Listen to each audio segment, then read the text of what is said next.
Anna, you're currently doing a PhD in Peking University in Beijing, China. So could you give us an example of something you've learned from your time there and perhaps maybe even misunderstood outside of China, but also what are the lessons that we could actually learn from China, in your opinion? Oh, for me, I've been in China studying here for my PhD in economics in Peking University under the Institute of South-South Cooperation and Development. And thus far, I'm writing my thesis at the moment. I'm trying to finish it despite so many schedules.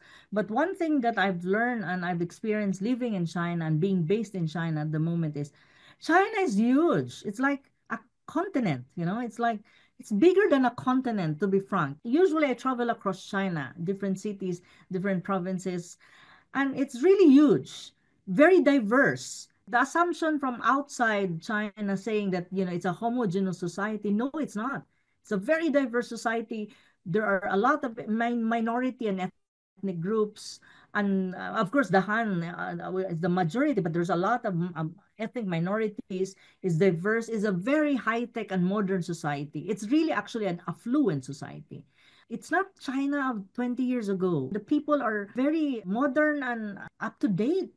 It's like at par with the Western world in many ways, though the ways of doing things are very Asian. The traditions are still there. The way I see China is like, if you look at the ancient time, China is the Middle Kingdom, they say. It's very prosperous during the ancient times. But of course, it's not modern.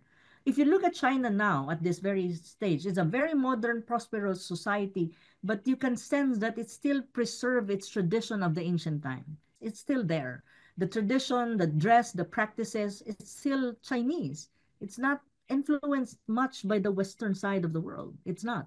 Though in terms of its technology and dressing, especially the younger generation, they dress modernly, like those of the West or even other countries. It's like a mirror image, but I think the way they think is still Chinese in every sense and very Asian.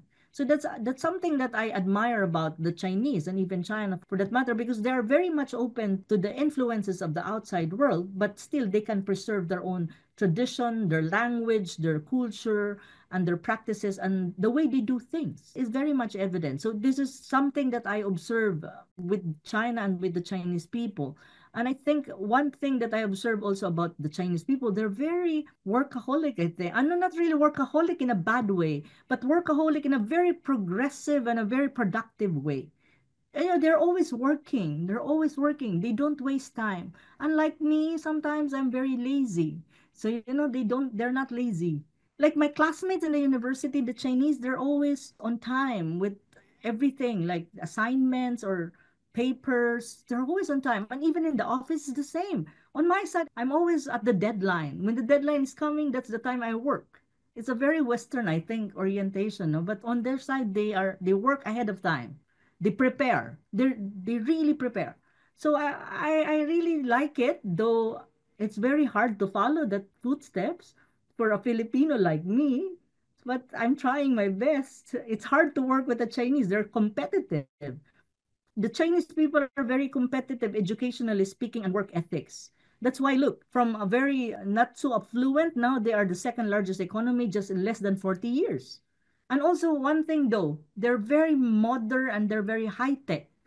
You don't use paper anymore when it's everything is on the phone. The phone is like life in China. You can pay everything, your money is on the phone, you can do transaction using your phone. Everything is the phone. And I had adjustment to that because in my country, everything you pay bills. I have a big bag with all of my money in there, credit cards, coins in there. In China, no, no, no, not like that. So you need to know how to calculate, how to manipulate your phone for you to able to survive. Because if you don't know, you will not survive in China. And also another thing that I observed before, because I traveled in China 15 years ago, I always in and out of China, not yet studying, but that was before. Before you don't see many Chinese speaks English. Now they're really into that. The kids are already trained in speaking English. So it's a good thing. It means they're opening up to the world. They're trying to open up because that is one thing that the criticism against China that they're a little bit close, but now they're really opening up to the world. So they're trying to embrace the world to a greater extent. And you can see the kids are modern, no? They can speak good English. And I said, wow. Because my country speaks English, all of us, even the kids, no? But here it's getting there in the Chinese. But of course, the old generation, no, not really. But the younger generation. And also, the younger generation in China, I can sense, are more nationalistic. They are reviving that kind of the traditional dress, the traditional costumes.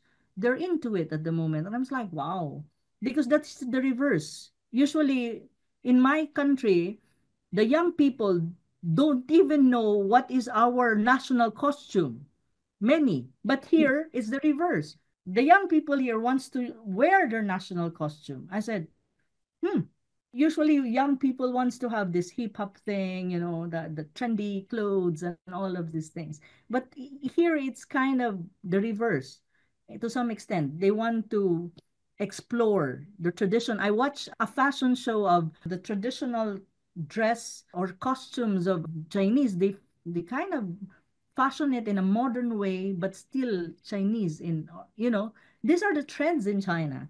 Yeah, I'm really amazed. And of course, their economy are growing, they're very high tech. They have so many industries and all of that. But living here in China, I observe more the behavior, of people, like the Chinese, how they do things, their daily life. Also, the Chinese are not too much interested in politics. They are more interested in business, making money, income, business, money, income, a family.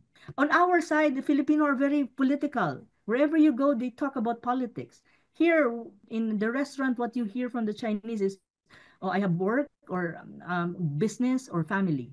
So these are the conversation in most cases. So, it's very interesting how China, in many ways, have preserved its traditions and culture and customs, even though it's a very modern and high-tech society. And in a way, it's embracing the world, but on the other hand, it's also treasuring its own history and heritage as a country. You can see it very clearly. And also another thing is environment. Before China, you can see that it's foggy and pollution on the air. But now Beijing is really good. I mean, you can breathe in Beijing without putting a mask. Really.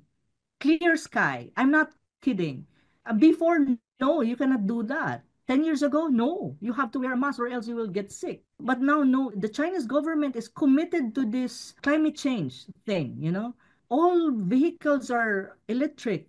They're charging it rather than using fossil fuels. The first time I came here and lived here, I was shocked. Is it possible for a car to be charged? I mean, like, wow. Really, that was my first time. It's like, raw, a car is being charged, electrically speaking.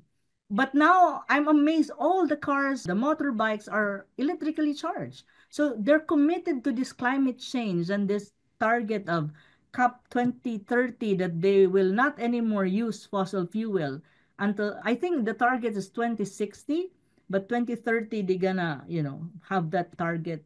And then the ultimate target is no fossil fuel anymore, only green energy, because they're leading in green energy. And also, their infrastructure is very good. And also, they're good in railway. The bullet train is really fast. I am really shocked. But inside the train, you don't feel that the train is really fast. But actually, it is. So they're very good at this. And they have a very good transportation system. And I think also an infrastructure system, physical infrastructure.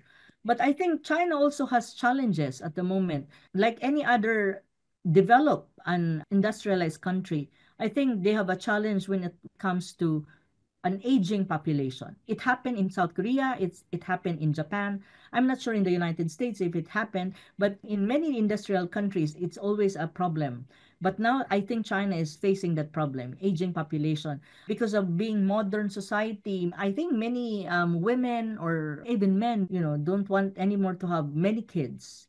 Just one is enough, or some doesn't even want kid because they're so busy in their work and they don't have time to. And also, I think it's another thing also that when you develop as a country, the standard of living is also going up. So in terms of living cost is also going up to the point that for a woman or even a man to have a baby is not anymore an option if you don't have enough. because you want the kid to be very competitive too, because the China is big, so everything is in competition with all of these things. There's a lot of people, 1.4 billion. So these are things that I have my impression with China. It has its own challenges. Also, there are areas in China that still need to be developed economically speaking. And there are also areas that are really, really highly developed and highly high tech and very modern. But I think what the current government of China is doing is trying to balance it, the rural and the urban. They're really Mm-hmm. trying to strike a balance, but it's not easy. But of course, they can do whatever they want. They have a very effective and efficient government. Though the Western countries would say that, in China, there's no such thing as democracy, but that is not true, to be very frank. For me, the way I see democracy is people live in a comfortable life. And the Chinese really, at this point in their history, they really have that comfortable life that they can eat decent food 3 times a day. The basic goods are not expensive. It's affordable. So if you really like to talk about economic rights of the Chinese, that is really there. I'm sorry, but the Western world may not agree with me, but I lived here and I've observed it. I'm not saying that China is perfect. There's a lot of problem that it faces as a country, but I think when it comes to taking care of its own people and its own population, I think it's doing a great job. That is the basic job of a government, I think, to take care of your own population. But I think the current government of China is doing a great job on that note. Of course, it has a lot of problem. As a country, no country has no problem. I think normal situation, they have their own problem to solve. Yeah.